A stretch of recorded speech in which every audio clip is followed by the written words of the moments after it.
नमस्कार। प्रदोष व्रत जब मंगलवार के दिन होता है तो उसे मंगल प्रदोष या भौम प्रदोष कहते हैं। भौम प्रदोष व्रत करने वाले व्रती को ब्रह्म मुहूर्त में उठकर सबसे पहले स्नान करना चाहिए।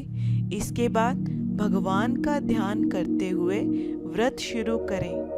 इस व्रत के मुख्य देवता शिव हैं, लेकिन उनके साथ उनकी पत्नी यानी देवी पार्वती की भी पूजा की जाती है।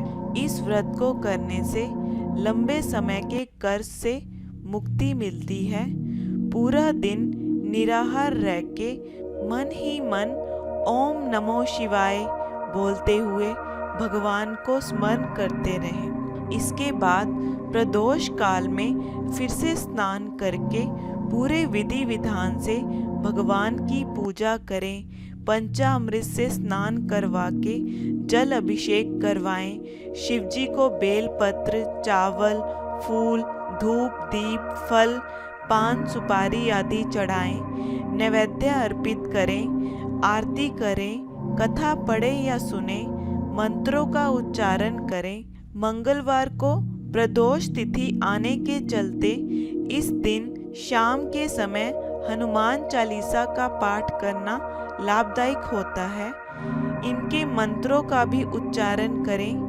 कहा जाता है कि इस व्रत को करने से मंगल ग्रह की शांति भी हो जाती है। आइए आनंद लेते हैं मंगल प्रदोष व्रत कथा का। प्राचीन समय की बात है। एक नगर में एक वृद्ध महिला रहती थी। उसका एक पुत्र था। बुजुर्ग महिला की भगवान हनुमान पर गहरी आस्था थी। वो हर मंगलवार को व्रत रख भगवान हनुमान की आराधना करती थी। एक बार भगवान हनुमान ने उनकी श्रद्धा की परीक्षा लेने की सोची। भगवान हनुमान साधु का वेश धारण कर बुजुर्ग महिला के घर गए और पुकारने लगे, है कोई हनुमान भक्त जो मेरी इच्छा पूर्ण कर सके? पुकार सुनकर बुजुर्ग महिला बाहर आई और बोली, आज्ञा दे महाराज। भगवान हनुमान बोले, मुझे बहुत भूख लगी है, भोजन करना है, तू थोड़ी जमीन लीप दे। बुजुर्ग महिला दुविधा में पड़ गई। हाथ जोड़कर बोली, हे साधु महाराज, आज मैं व्रती हूँ। लीपने और मिट्टी खोदने के अलावा अब कोई दूसरी आज्ञा दे, मैं अवश्य करूँगी। साधु ने 3 बार प्रतिज्ञा करवाई और कहा, अम्मा तू अपने बेटे को बुला, मैं तेरे बेटे की पीठ पर आग जलाकर भोजन बनाऊंगा। यह सुन बुजुर्ग महिला घबरा गई, परंतु वो अब प्रतिज्ञा ले चुकी थी। उसने अपने पुत्र को घर के बाहर बुलाकर साधु को दे दिया। साधु ने बुजुर्ग महिला के हाथों से ही उसके पुत्र को पेट के बल लिटवाया, पुत्र की पीठ पर आग जलवाई। आग जलाकर उदास मन से बुजुर्ग महिला अपने घर में चली गई। भोजन बनाने के बाद साधु ने बुजुर्ग महिला को बुलाकर कहा, तुम अपने पुत्र को पुकारो ताकि वह भी आकर भोजन करे। बुजुर्ग महिला उत्तर में बोली, मेरे पुत्र का नाम लेकर मुझे और कष्ट न दो। लेकिन जब साधु महाराज नहीं माने तो बुजुर्ग महिला ने अपने पुत्र को आवाज लगा ही दी। तो आवाज सुनकर उसका पुत्र दौड़ता हुआ आया।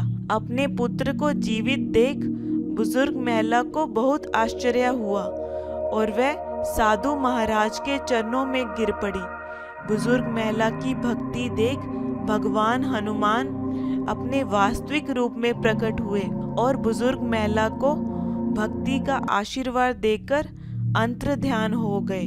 आइए मिलकर बोलते हैं पहले महामृत्युंजय मंत्र और फिर हनुमान मंत्र। ओम त्र्यंबकं यजामहे सुगंधिं पुष्टिवर्धनम्